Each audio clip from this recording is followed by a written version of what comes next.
Tout avait plutôt bien commencé, même si le nombre de votants était en deçà des prévisions des responsables de l'UMP. Entre 50 et 60% de participation dans la région selon les départements. Pour la première primaire de son histoire, le chiffre n'est quand même pas bon pour l'UMP. Petite surprise en Poitou-Charentes avec la première place de Jean-François Copé dans chaque département, même en Charente-Maritime, le département de Dominique Bussereau. Important soutien de François Fillon. Dominique Bussereau qui constatait hier soir une droitisation de son électorat. Ensuite, entre soupçons de tricherie et autoproclamation successive des deux candidats, la soirée électorale d'hier restera dans les annales de la vie politique française. Ce matin, Jean-Pierre Raffarin appelait à la dédramatisation.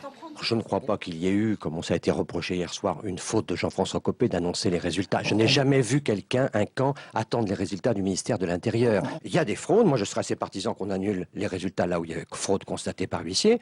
Et en tout cas, ne continuons pas une campagne électorale qui est terminée. C'est fini, les amis. Maintenant, on pense à l'avenir. Cette primaire à l'UMP devrait pourtant laisser des traces. Aujourd'hui, pour beaucoup de ceux qui ne se sont prononcés ni pour l'un ni pour l'autre des candidats, une seule personnalité sort vainqueur de ce scrutin. C'est Nicolas Sarkozy, parce qu'il avait ce rôle fédérateur.